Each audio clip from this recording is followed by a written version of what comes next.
சென்னை சேப்பாக்கத்தில் உள்ள கலைவாணர் அரங்கில் முதுபெரும் தலைவர் நல்லக்கண்ணுவின் நூற்றாண்டை முன்னிட்டு நடைபெற்று வரக்கூடிய மாமனிதருக்கு மக்கள் விழா என்ற நிகழ்ச்சியில் தமிழ்நாடு முதலமைச்சர் மு.க.ஸ்டாலின் பங்கேற்று உரையாற்றுகிறார். அந்த காட்சிகளை நாம் பார்த்து வருகிறோம். குறிப்பாக நல்லக்கண்ணுவின் நூற்றாண்டை முன்னிட்டு நடைபெற்று வருகின்றது இந்த விழா. 100 வயதை அவர் எட்டியிருக்கக்கூடிய சூழலில் அவரது பொது வாழ்வை போற்றக்கூடிய வகையில் இந்த விழா நடைபெற்று வருகின்றது. பல்வேறு அரசியல் தலைவர்கள் இதில் கலந்து கொண்டிருக்கிறார்கள்.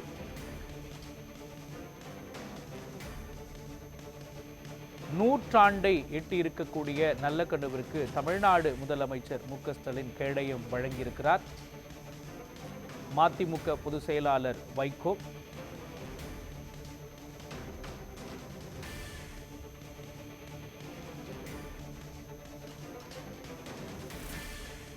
உள்ளிட்டோர் இங்கு கலந்து கொண்டிருக்கிறார்கள். நல்லக்கண்ணுவின் நூற்றாண்டை முன்னிட்டு பாடல் வெளியிடப்பட்டிருக்கின்றது.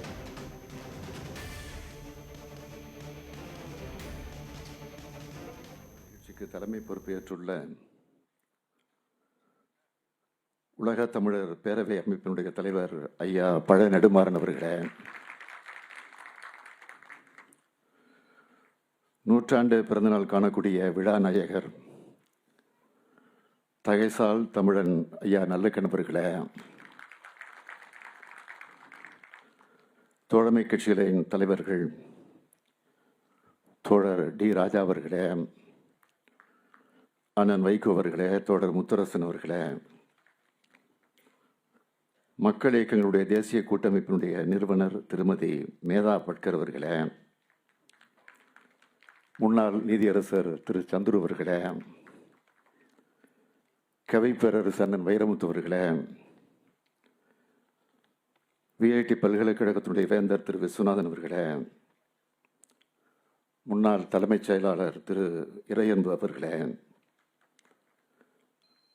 ஒடிசா மாநிலத்தினுடைய முன்னாள் முதலமைச்சருடைய ஆலோசகர் திரு பாலகிருஷ்ணன் அவர்களே, முன்னாள் மேயர் சையத் துரைசாமி அவர்களே, இஸ்ரோ முன்னாள் இயக்குனர் திரு மயில்சாமி அவர்களே, கவிஞர் காசி ஆனந்தன் அவர்களே, திரு குசேலர் அவர்களே,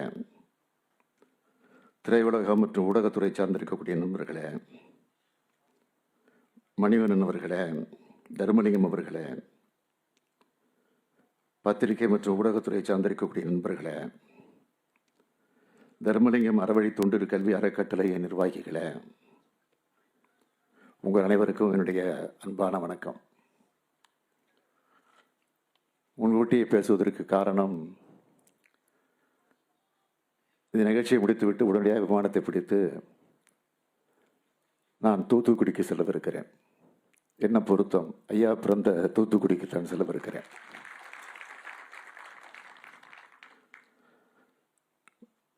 இங்கே நம்முடைய ஐயா பழ நெடுமாறன் அவர்கள் குறிப்பிட்டு சொன்னார்கள், வாழ்த்துவதற்காக நாங்கள் வந்துவிடவில்லை, வாழ்த்து பெறுவதற்காக நாங்கள் வந்திருக்கிறோம். அந்த வகையில் நூற்றாண்டு விழா நாயகராக இருக்கக்கூடிய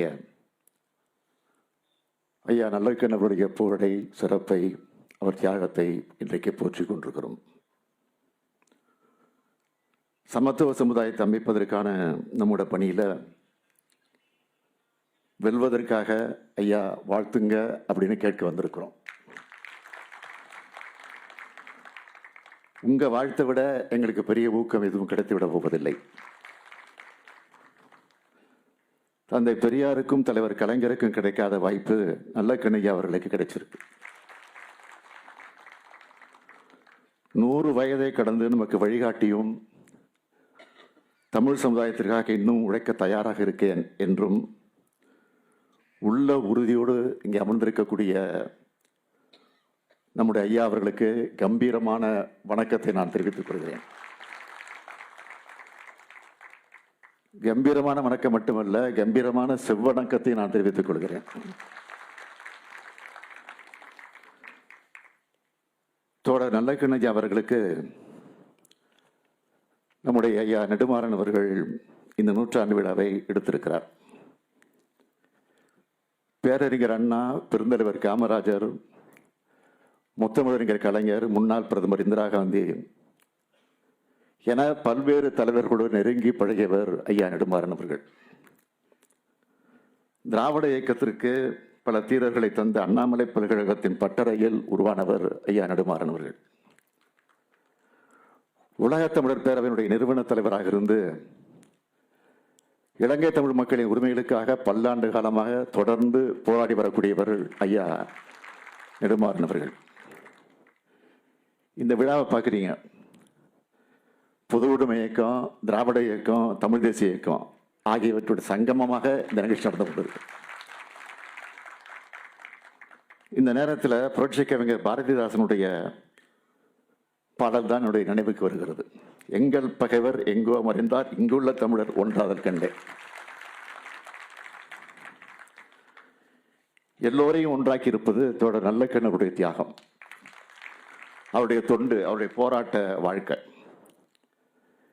இந்த நேரத்தில் நம்முடைய ஐயா நல்லக்கண்ணனுடைய 80வது பிறந்த நாள் விழாவை நான் நினைச்சு பார்க்குறேன். அந்த விழாவை மறைந்த நம்முடைய தோழர் தாப்பா அவர்கள் தான், பாண்டியன் அவர்கள் தான் முன்னின்று நடத்தின விழா அது. நம்முடைய முத்தரசன், ராஜா போன்றவர்களுக்கெல்லாம் நினைவு இருக்கும் நான் கருதுகிறேன். அந்த விழாவில் தலைவர் கலைஞர் அவர்கள் பங்கெடுத்துக் கொண்டு தோழர் நல்லக்கண் அவர்களை வாழ்த்தினார்கள். தலைவர் கலைஞரை விட ஐயா நல்லக்கண் அவர்கள் 1 வயசு தான் இளையவர். அதை குறிப்பிட்டு பேசின தலைவர் கலைஞர் அவர்கள் என்ன சொன்னார் தெரியுமா? வயதால் எனக்கு தம்பி, அனுபவத்தால் எனக்கு அண்ணன், என்னை விட வயதில் இளையவர், ஆனால் அனுபவத்திலும் தியாகத்திலும் நம்மை எல்லாம் விட மூத்தவர்னு குறிப்பிட்டார். அது மட்டுமல்ல, நல்லக்கண்ணு வாழும் காலத்திலே நாம் வாழுகிறோம், அதுதான் நமக்கு பெருமை. இதை விட பெரிய பாராட்டு வேறு எதுவும் இருக்க போறதில்லை. ஆனா இதுக்கு மேல முத்தாய்ப்பா ஒன்னு சொன்னார்.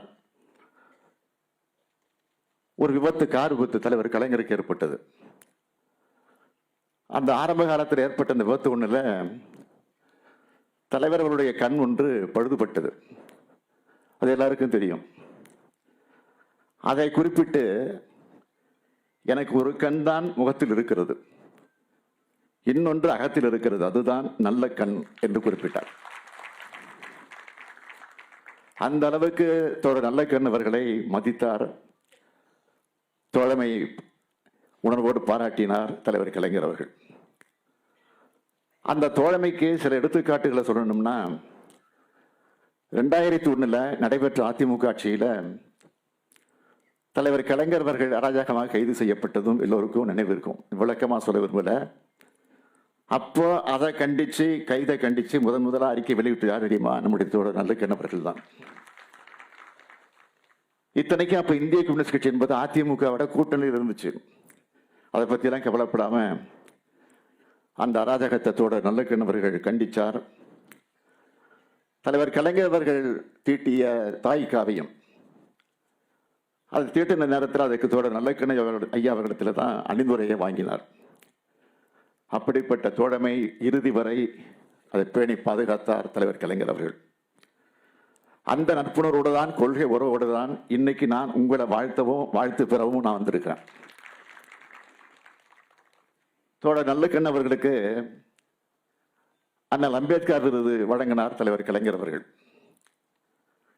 நான் 2022 தகைசால் தமிழர் விருதை வழங்கினேன். இதுதான் எனக்கு கிடைச்ச பெருமை. தோழர் நல்லக்கண் அவர்களை நினைச்சு நம்ம பெருமிதம் கொள்ள ஏராளமான நிகழ்வுகள் இருக்கு. உதாரணத்துக்கு 1-2 மட்டும் சொல்றேன். அண்ணல் அம்பேத்கர் விருதை பெறப்போ தமிழ்நாடு அரசு சார்பில் 1 லட்சம் ரூபாய் ஐயாவுக்கு கொடுக்கப்பட்டுச்சு. அதில் 50,000 இந்திய கம்யூனிஸ்ட் கட்சிக்கும், இன்னொரு 50,000 விவசாய சங்கத்துக்கும் கொடுத்துட்டார் தோழர் நல்லக்கண் அவர்கள். இப்போ நம்ம ஆட்சிக்கு வந்தது இருக்கு. என்னுடைய திருக்கரத்தால தகைசால் தமிழர் விருது கொடுத்தப்போ அப்போ 10 லட்சம் ரூபாயை தந்தோம்.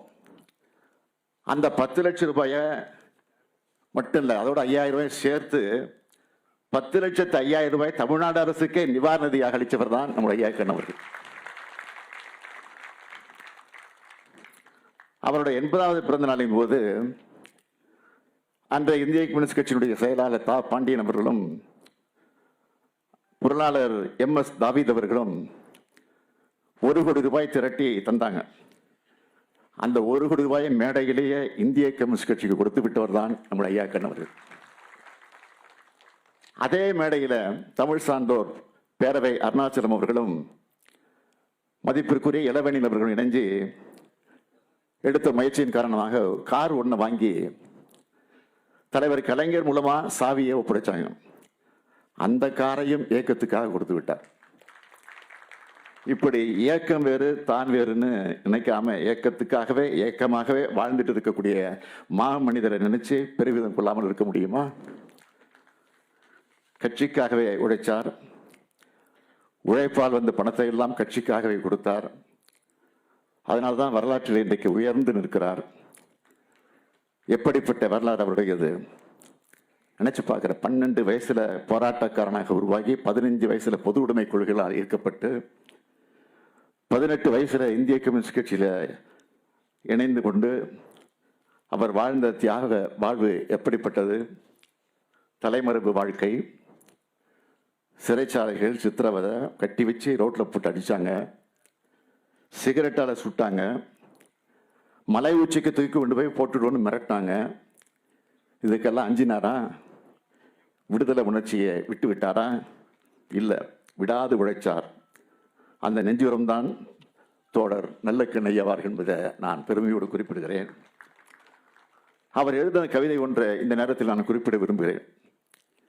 ஆயுள் தண்டனையும் அதன் மேல் தண்டனையும் பேய் சட்டம் அளித்திட பெரும்பங்கு எங்களுக்கு. ஆண்டு பலவாக அடக்கியே போட்டாலும் மாட்டி சிறைக்குள்ளே மக்கி போட்டாலும் மக்கள் சக்தியின் மேல் மாறாத நம்பிக்கை என்னாலும் கொண்டுள்ளோம், எதற்கும் அஞ்சவில்லை என தன்னுடைய நெஞ்சுரத்தை வெளிப்படுத்தும் விதமாக கவிதை எழுதியிருக்கிறார். கவிதையை சொன்னபடி என்னாலும் அஞ்சாமல் வாழ்ந்து வருகிறார். தாமிரபரணியை காக்க அவர் நடத்தின போராட்டம் பற்றி எல்லோருக்கும் தெரியும். அப்போ சென்னை உயர்நீதிமன்றம் என்ன சொல்லிச்சு தெரியுமா? நமக்கெல்லாம் தனிப்பட்ட வேலை என்பது வீட்டு வேலையாக அமைகிறது. ஆனால் இந்த மனிதருக்கு எந்த நேரமும் பொதுமக்களை பற்றிய சிந்தனையும் அவர்களுக்காக உழைப்பதை தவிர வேறு வேலையே இல்லைன்னு சென்னை உயர்நீதிமன்றமே பாராட்டிச்சு. எப்படிப்பட்ட பயணம் இது? நாட்டுக்கு எதிராக சதி செஞ்சார்னு குற்றம் சாட்டி 7 ஆண்டுகள் சிறை வச்ச காலம் மாறி